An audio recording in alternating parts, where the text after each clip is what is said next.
उस काम में ये भी पार्ट था कि जो सितंबर 19 में बलियाना मोड़ पे लिकर शॉप पे जो ट्रिपल मर्डर हुआ था, उसका अक्यूज्ड को नैप करने में भी प्रयास हमारा क्राइम टीम्स का और एसटीएफ का जारी था। और इस प्रोसेस में हमारा CIA 2 रोहतक टीम को ये सूचना मिला कि उस केस में जो अक्यूज्ड है, IMT थाना का क्षेत्राधिकार में एक पल्सर बाइक में 3 लोग विद वेपन्स दिखाई दिया और वो किसी भी वारदात को अंजाम दे सकते हैं। और इनका जो क्रिमिनल हिस्ट्री है वो हमारा रेडर में था, जो उसमें एक का नाम था दीपक फुर्तिला, जो जिसके खिलाफ अराउंड 19 केसेस रजिस्टर्ड है और यूपी का इनाम अराउंड 50,000 था और हरियाणा स्टेट का 5,000 रुपीज़ था। और राहुल बाबा के खिलाफ अराउंड 10 मुकदमे रजिस्टर्ड है और उसमें आयुष नाम का एक व्यक्ति भी है जिस पे 3 मुकदमे रजिस्टर्ड है।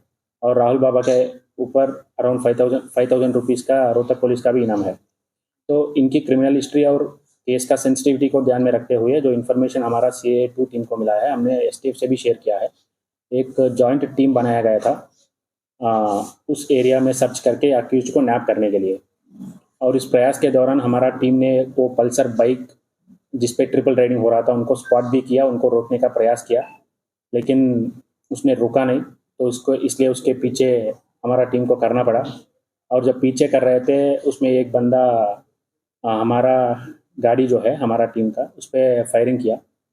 वो बुलेट जो है बम्पर में लगा है गाड़ी का, और इस मोमेंट के दौरान वो बाइक भी स्किड होके गिर गया। तो वहाँ से हमारा टीम जब नीचे उतरा, हमारा एक सब इंस्पेक्टर के ऊपर भी फायरिंग हुआ। Fortunately sub inspector bullet proof jacket पहना था, तो उसलिए उसका जान को कोई नुकसान नहीं हुआ। तो इस सिचुएशन में हमारा टीम ने आवाज़ दिया कि सरेंडर होने के लिए, और हवाई में भी फायरिंग किया, लेकिन उस आवाज़ और हवाई फायरिंग का जवाब फायरिंग से ही आया, उनका फायरिंग रुका नहीं है। तो सेल्फ डिफेंस में हमारा टीम जो है फायर करना पड़ा और इस प्रक्रिया में उनको काबू में लिया, कंट्रोल कर दिया। तो जब कंट्रोल कर दिया, वहाँ जाके देखने के बाद यही लोग मिला कि राहुल उर्फ बाबा, दीपक फुर्तिला और आयुष उर्फ छोटू, और बुलेट भी लगे थे और उनके पैर में, और ब्लीडिंग भी हो रहा था। तो तुरंत उनको वहाँ से हॉस्पिटल में शिफ्ट किया गया, PGIMS थाने में, PGIMS हॉस्पिटल में। और वहाँ इलाज के दौरान दीपक फुर्तिला का मौत हुआ और बाकी दोनों का कंडीशन अभी स्टेबल है। और इस मैटर में IMT थाना में पर्चा भी दर्ज है और उसका इन्वेस्टिगेशन भी जारी है। और जो बलियाना मोड़ का ट्रिपल मर्डर का लिकर शॉप में जो हुआ था, उसमें और भी अक्यूज्ड 2-3 लोग हैं, उसको पकड़ने का प्रयास भी हमारा टीम्स का जारी है। क्या क्या मिला है सर इनसे? तो इनसे इसने जो जिस वेपन्स यूज़ करके हमारा टीम पे फायरिंग किया, 3 वेपन मिला। क्या 3 वेपन मिला और एक पल्सर बाइक वहाँ जो जिसमें जा रहा था, वो पल्सर बाइक उधर ही गिर गया था। शरीर पे जो आपराधिक रिकॉर्ड है और इनके ऊपर अवार्ड भी लिखा गया था। हाँ, इसमें जो 3 लोग कल इस इवेंट में हुआ, एक था दीपक फुर्तिला जिसके ऊपर 19 केसेस हमारा सामने आया कि रजिस्टर्ड है, और यूपी पुलिस का 50,000 रुपीज़ इनाम है, और रोहतक पुलिस का 5,000 रुपीज़ इनाम है। और उसमें दूसरा व्यक्ति है राहुल उर्फ बाबा, उनके ऊपर अराउंड 10 केसेस रजिस्टर्ड है और 5,000 रुपीज़ का रोहतक पुलिस का इनाम है। तीसरा व्यक्ति है आयुष उर्फ छोटू, उनके ऊपर 3 केसेस रजिस्टर्ड है। और ये तीनों लोग काफ़ी केसेस जो इन पे क्राइम प्रोफाइल अगर आपने देखा जाए तो ये murders, attempt to murder, arms act, और दीपक फुर्तिला पे गैंगस्टर एक्ट, यूपी का गैंगस्टर एक्ट पे भी एक पर्चा दर्ज था। सर, जब ट्रिपल मर्डर हुआ था तो इसने ऑडियो वीडियो वायरल किए थे और बिश्नोई गैंग का नाम इन लोगों ने लिया था, तो क्या इस तरह का कोई संबंध निकलकर सामने आया है राहुल बाबा? तो अभी उनको हमने पूछ नहीं पाया, तो अभी इनका इलाज चल रहा है।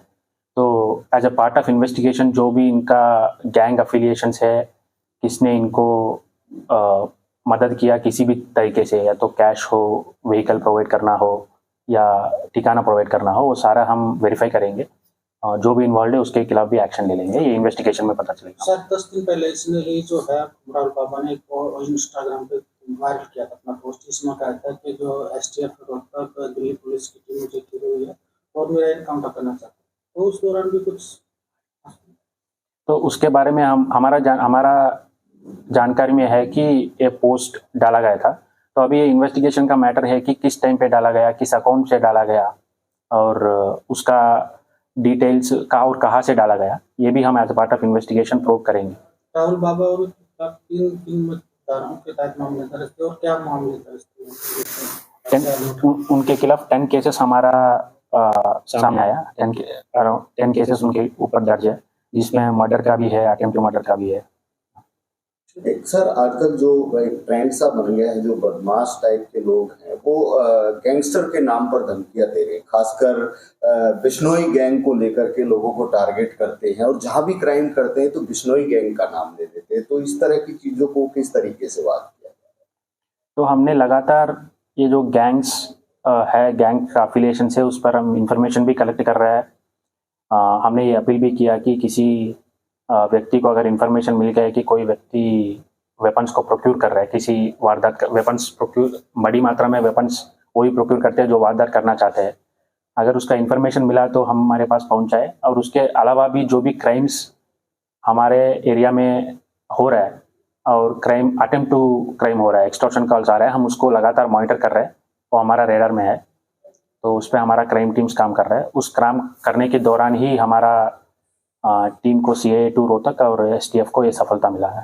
एक सर, ये जिस तरह से राहुल बाबा हुआ और गैंगस्टर है, युवाओं को काफी जो है निशाना बना रहे हैं अपनी तरफ, जो गैंग में जुनाइल्स पे ज्यादा टारगेट रख रहे हैं कि कम उम्र के बच्चों को अपराध की तरफ लेके जा रहे हैं। जी, ये पैटर्न हमने ऑब्जर्व किया है। तो कोई ऐसा पैटर्न निकल रहा है कि कोई बंदा किसी और जिले में या किसी और स्टेट में क्राइम करेगा, वो क्राइम करने के बाद पुलिस से बचने के लिए भाग के किसी व्यक्ति से शेल्टर लेगा और उनका रिसोर्सेस लेगा, और जिस व्यक्ति उनको शेल्टर प्रोवाइड कर रहा है वो इनसे और बड़ा क्राइम करवा रहा है और उसके बाद उनको भागना पड़ रहा है। हमारे सामने ये भी आया कि जो 307 का अक्यूज है वो भाग के किसी सो कॉल्ड गैंगस्टर का शेल्टर लिया और उस गैंगस्टर ने 307 का अक्यूज को से 302 करवाया, मतलब जो मर्डर करवाया। तो ये भी हमारा सामने आ रहा है। तो इसलिए हमारा अपील है कि जो भी किसी भी मुकदमे में अक्यूज्ड है तो उनको बेस्ट ये रहता है कि पुलिस के सामने सरेंडर हो जाना और जो लीगल प्रोसेस है उसको फेस करना। और अगर मुकदमा जो एविडेंस फाइल में आ रहा है उससे उनकी कल्पेबिलिटी को अगर साबित भी हो गया तो सज़ा काटना, सज़ा एक रिफॉर्मेटिव प्रोसेस है, सज़ा काटने के बाद बाहर आ जाए। तो भाग के किसी और का शेल्टर लेने के दौरान शेल्टर पाने के लिए कुछ और बड़ा क्राइम करना, आपको और उसी रास्ता में आगे लेके जाना है, तो वो आपके लिए ठीक नहीं है। ये पैटर्न हमारे सामने आया है। सर, क्या इनाम के साथ प्रमोशन भी की जाएगी जिन्होंने ये काम किया है? नहीं, इनाम डिक्लेयर्ड है for on any information leading to the arrest of this people, उसका और प्रमोशन का कोई लिंक नहीं है। नहीं, जो टीम काउंटर किया उस टीम के लिए कोई रिवार्ड या कोई प्रमोशन का? जिस टीम ने इनको अरेस्ट किया है उस टीम को ये रिवार्ड जरूर मिल जाएगी, क्योंकि any information leading to arrest इस रिवार्ड था, लेकिन इसका प्रमोशन का कोई डायरेक्ट लिंक नहीं है। सर, एक क्वेश्चन हो रहा है सर, टोटल कितने राउंड फायरिंग बदमाशों की तरफ से हुई है और पुलिस की तरफ से कितने राउंड फायरिंग? वो हम बदमाशों की तरफ से कितने राउंड फायरिंग हुए, पुलिस की तरफ से कितने हुए हैं, वो हमें भी क्लियर नंबर्स निकालना है, लेकिन अराउंड 10 to 20 का तो क्यूमुलेटिव राउंड्स तो निकल रहा है। सर, जो मृतक है दीपक, उसको कितनी गोली लगी और कहाँ पे लगी? उनको और उनका एग्जैक्ट कॉज ऑफ डेथ क्या है अभी हम पोस्टमार्टम करवाना है, उसके बाद वो डिटेल सारे हमारे सामने आ जाएगा। लेकिन प्रिलिमिनरी इंफॉर्मेशन के बेसिस पे हम ये कह सकते हैं कि उनको बेल्ट वेस्ट के नीचे ही लगा है, जितने भी गोली लगा है वेस्ट के नीचे ही लगा। ठीक है।